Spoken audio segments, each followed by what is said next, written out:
Okay dear students, तो अब basicity of N acid पढ़ने के बाद हम लोग नेक्स्ट कॉन्सेप्ट जो कवर करने जा रहे हैं that is the acidity of a base.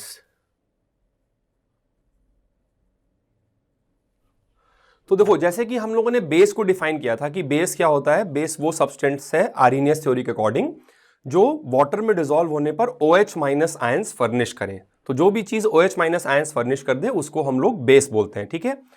तो यहां पे हम लोग एक टर्म डिफाइन करते हैं that is acidity of a base. और एसिडिटी ऑफ अ बेस का सिंपली मतलब ये होता है कि एक मॉलिक्यूल से कितने OH माइनस आ सकते हैं। बेस के एक मॉलिक्यूल से कितने OH माइनस फर्निश होंगे या जनरेट होंगे, this is called as the acidity of a base, right. So I will just write down the definition for you.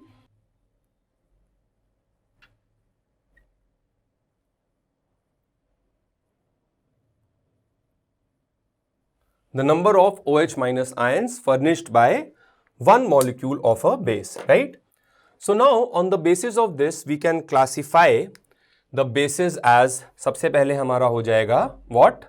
मोनोएसिडिक। बिल्कुल जैसा हमने अभी प्रीवियस एसिड्स के केस में देखा था बेसिसिटी ऑफ एन एसिड, वैसा ही सिमिलर टाइप का कॉन्सेप्ट है एसिडिटी ऑफ अ बेस, ठीक है। तो फर्स्ट विल बी मोनोएसिडिक बेस, ठीक है, मोनोएसिडिक बेस। तो मोनोएसिडिक क्या हो जाएंगे, मोनो मतलब क्या होता है, वन।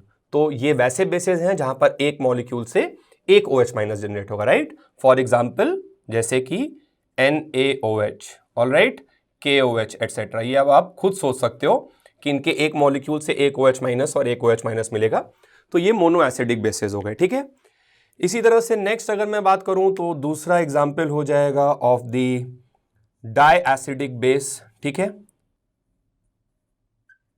डाईएसिडिक बेस, डाईएसिडिक बेसिस क्या हो जाएंगे, डाईएसिडिक बेसिस वो होंगे जो एक मॉलिक्यूल से, डाई मतलब दो होता है, तो जो एक मॉलिक्यूल से दो OH माइनस जनरेट करे। जैसे for example CaOH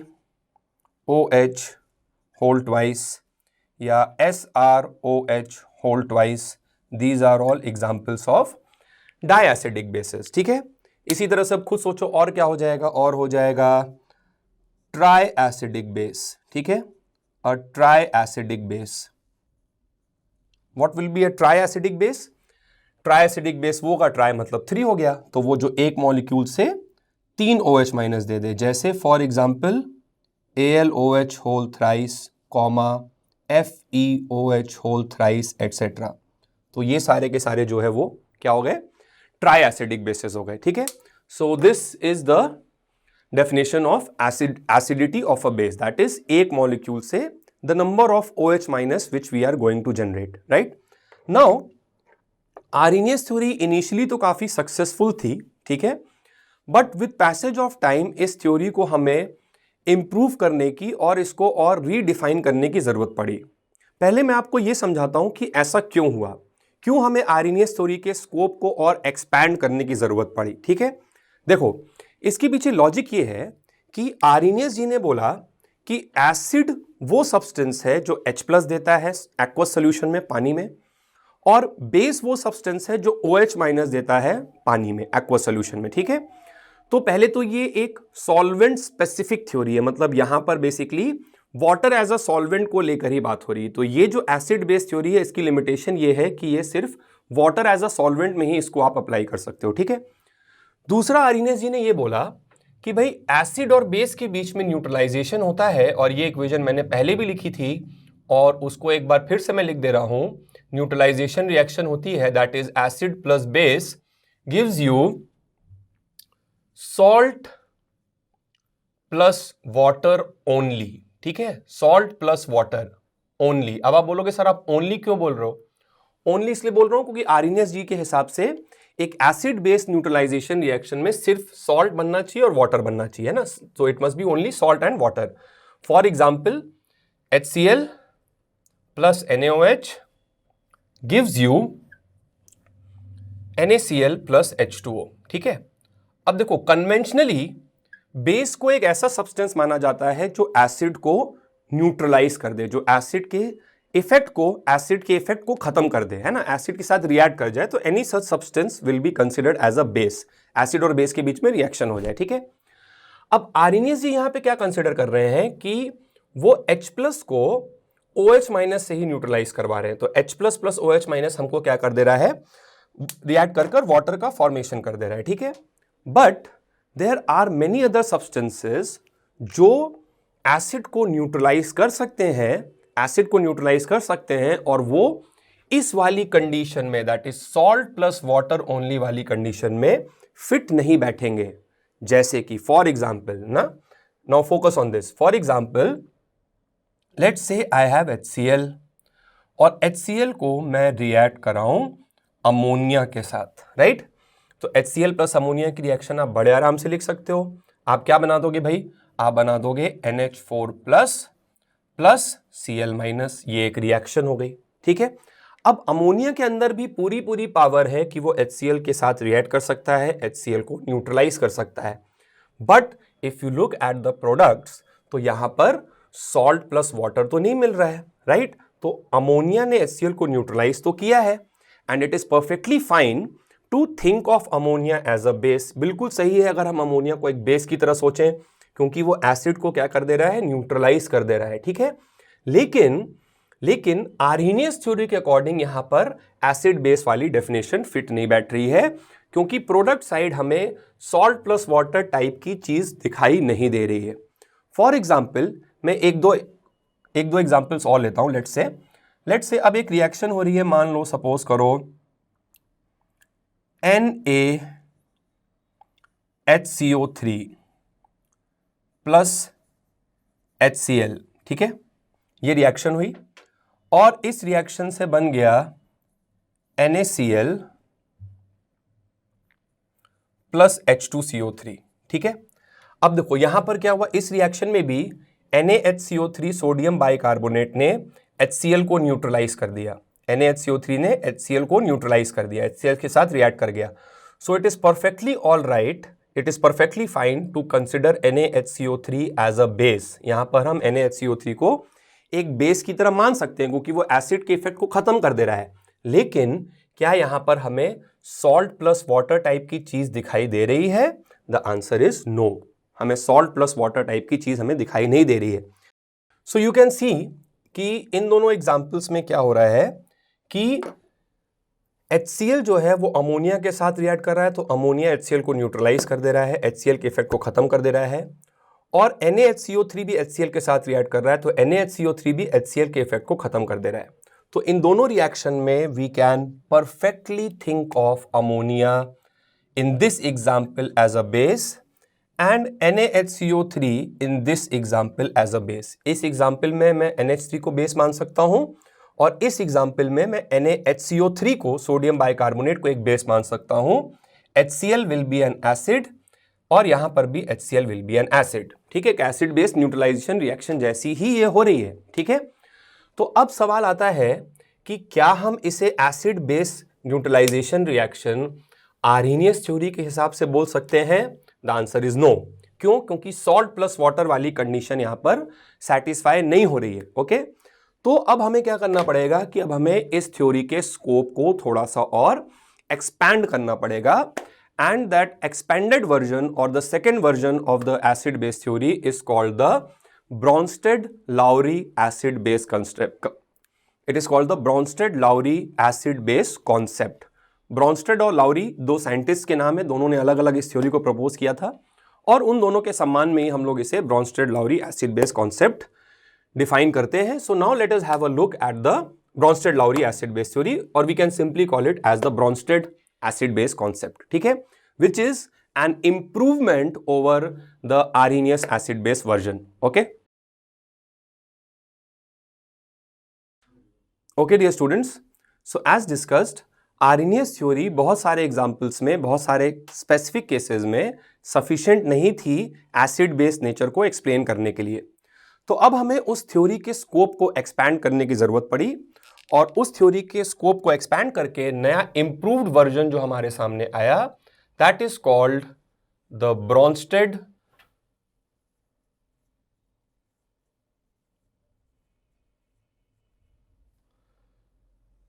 Brønsted-Lowry acid base theory, और simply the Bronsted acid base concept, ठीक है। अब ब्रॉन्स्टेड जी ने क्या किया कि ब्रॉन्स्टेड जी ने एसिड बेस को एज अ रिएक्शन इंटरप्रेट किया, ठीक है, उन्होंने एसिड की डेफिनेशन ये दी कि an acid is a substance which is an H+ donor, जो H+ को डोनेट करे। ठीक है, तो how did he define an acid? He defined an acid as an H+ donor. कोई भी एक ऐसा मॉलिक्यूल या कोई भी एक ऐसा सब्सटेंस जो H+ को डोनेट करने की टेंडेंसी रखता है, उसे हम लोग बोलते हैं acid, according to Bronsted acid base concept. ठीक है, और अगर कोई इस दुनिया में डोनर है तो definitely there must be some acceptor as well. भाई अगर मैं 5 रुपए दे रहा हूं तो वो 5 रुपए किसी को मिलेंगे भी तो ना। तो अगर एसिड एक ऐसा सब्सटेंस है जो H+ डोनेट कर रहा है, तो नेचुरली कोई एक ऐसा सब्सटेंस भी होगा, कोई एक ऐसा मॉलिक्यूल भी होगा जो उस H+ को एक्सेप्ट करेगा, और उसे हम लोग बोलते हैं base, and base is an H+ acceptor. Base is an H+ acceptor. तो इस तरह से इन लोगों ने एसिड बेस थ्योरी को डिफाइन किया, एसिड बेस के कॉन्सेप्ट को as a chemical reaction interpret किया, that is in the form of donating and accepting tendencies of H+। ठीक है, तो अब जैसे फॉर एग्जाम्पल सपोज करो कि मैं रिएक्शन लिख दूं, जो अभी मैंने 2 एग्जाम्पल्स लिए थे, तो उन एग्जाम्पल्स में क्या हो रहा था कि HCl प्लस NH3 की रिएक्शन हो रही थी, और इससे हम लोगों ने फॉर्म किया था NH4 प्लस प्लस Cl-। ये हमने रिएक्शन लिखी थी, जहां पर हमने बोला था कि आर्रीनियस थ्योरी, इससे पुरानी वाली जो थ्योरी थी, उसके हिसाब से एसिड बेस का कॉन्सेप्ट नहीं लगा पा रहे थे, क्योंकि सॉल्ट प्लस वाटर वाली कंडीशन जो है वो सेटिस्फाई नहीं हो रही थी। ठीक है, तो अब देखो इस रिएक्शन में क्या हो रहा है कि HCl ने अपना एक H+ लूज किया है। HCl has converted into Cl-। So if HCl has converted into Cl-, it has lost an H+, it has donated an H+, so I am going to call it a Bronsted acid. So this is my Bronsted acid, okay, H+ donor। और ammonia convert हो गया NH4+ में। सो ammonia अगर NH4 में convert हुआ, NH4+ में convert हुआ, तो ऑब्वियसली इसने H+ डोनेट किया, तो इसने उस H+ को एक्सेप्ट करके क्या बनाया, NH4+। So this is an H+ acceptor, right. So जो H+ डोनेट कर रहा है दैट इज एन एसिड, और अगर कोई H+ डोनेट कर रहा है, सो दिस इज क्वाइट ऑब्वियस कि कोई एक चीज H+ एक्सेप्ट करने वाली भी होनी चाहिए। So ammonia in this case happens to be the Bronsted base, right? So this happens to be the Bronsted base, right?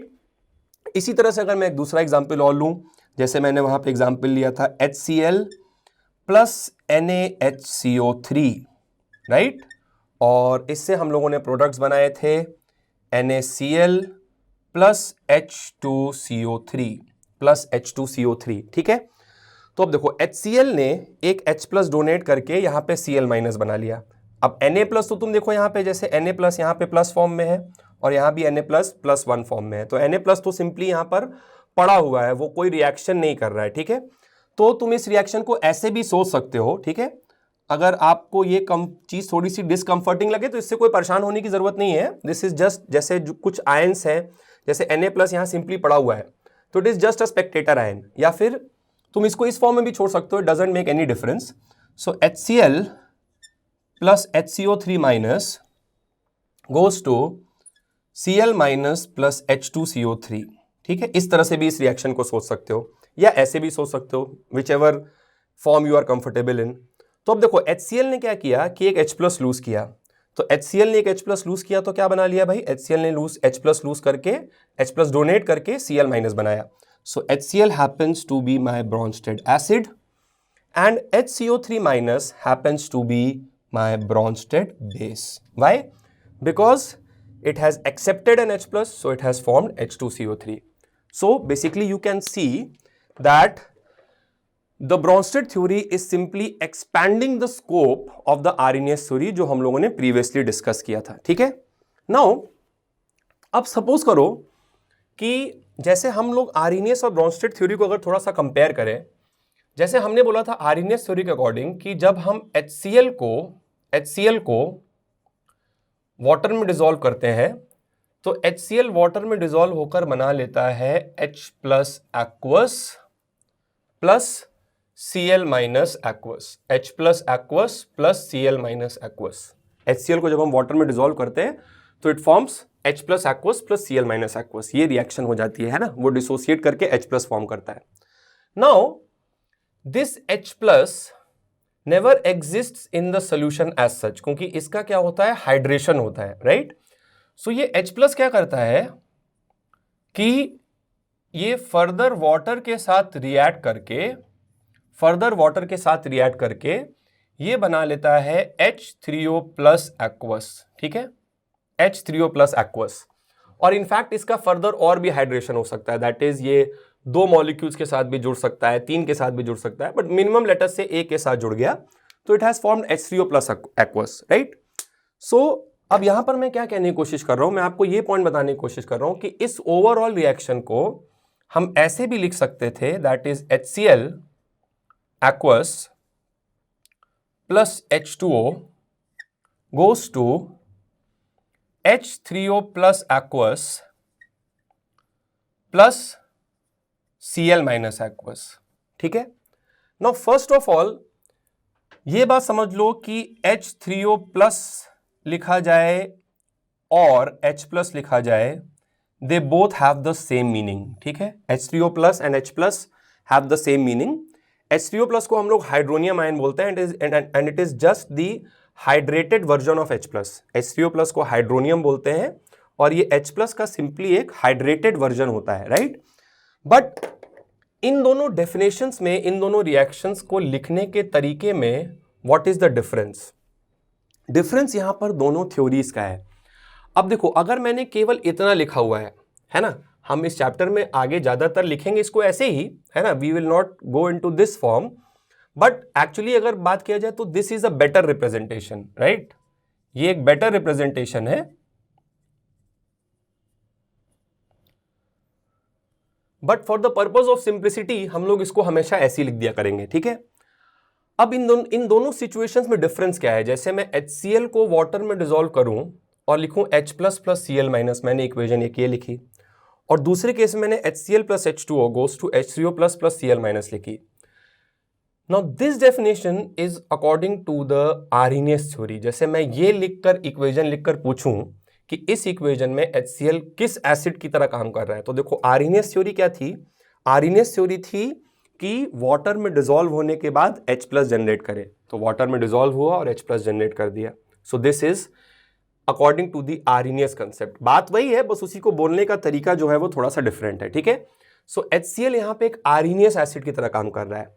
अब ब्रॉन्स्टेड जी ने एसिड बेस के कॉन्सेप्ट को क्या किया? ब्रॉन्स्टेड जी ने एसिड बेस के कॉन्सेप्ट को एक केमिकल रिएक्शन की तरह देखा, as H plus donor and as H plus acceptor. तो अब इस रिएक्शन में देखो तो यहां पे HCl ने H प्लस डोनेट किया, HCl ने H प्लस डोनेट किया और बनाया Cl माइनस, और H2O ने H प्लस एक्सेप्ट किया तो बनाया H3O plus. So this is the acidic nature of HCl according to the Bronsted theory, and this is the acidic nature of HCl according to the Arrhenius theory. अगर मैं ये reaction लिख के पूछूं कि यहाँ पे HCl कौन सा एसिड है, तो आप बोलोगे आर्हेनियस एसिड। और मैं ये रिएक्शन लिख के पूछूं कि HCl यहां पर कौन सा एसिड है, तो you will say a Bronsted acid, ठीक है। So in this case HCl is a Bronsted acid and H2O is a Bronsted base, ठीक है। तो you can see how both theories are basically the concurrent, but Bronsted theory simply expands the scope of the Arrhenius theory. भाई देखो, Brønsted theory में बात हो रही है कि एसिड एक ऐसा सब्सटेंस है जो H प्लस डोनर है, और आर्हेनियस थ्योरी में बात हो रही थी कि एसिड एक ऐसा सब्सटेंस है जो पानी में H प्लस डोनेट कर रहा है, ठीक है। तो आर्हेनियस थ्योरी में बोला गया कि पानी में H प्लस डोनेट करने वाली चीज एसिड है, और ब्रॉन्स्टेड थ्योरी में बोला गया कि इस दुनिया में कहीं भी H प्लस डोनेट करने वाली चीज एक एसिड है। So you can see it is basically a subset sort of a thing. Arrhenius theory acid base को केवल वाटर के रिस्पेक्ट में बात लेके कर रहा है, और ब्रॉन्स्टेड थ्योरी उसी के स्कोप को और एक्सपैंड कर दे रहा है, और वो बोल रहा है कि इस दुनिया में कहीं भी H प्लस डोनेट कर रहा है। अब जैसे इस रिएक्शन में तो पानी का कोई रोल नहीं है, तो यहाँ पे तो सॉल्ट प्लस वाटर जैसी कोई चीज नहीं है। तो अब यहाँ पर क्या है कि हमने उस एसिड बेस के कॉन्सेप्ट को और एक्सपैंड किया, और यहां से ये बात निकल कर आई कि आर्हेनियस थ्योरी में बात हुई कि पानी में H प्लस देने वाली चीज एसिड है, और ब्रॉन्स्टेड थ्योरी में बात हुई कि इस दुनिया में कहीं भी H प्लस देने वाली चीज एक एसिड है। So I can say that all Arrhenius acids will be the Bronsted acids as well, but the vice versa will not be true, right? क्योंकि Arrhenius acid कौन है जो पानी में H+ दे रहा है, और Bronsted acid कौन है जो इस दुनिया में कहीं भी H+ दे रहा है, तो पानी तो इस दुनिया के अंदर ही आता है. So this Venn diagram illustrates the relationship between Arrhenius acid and the Bronsted acids.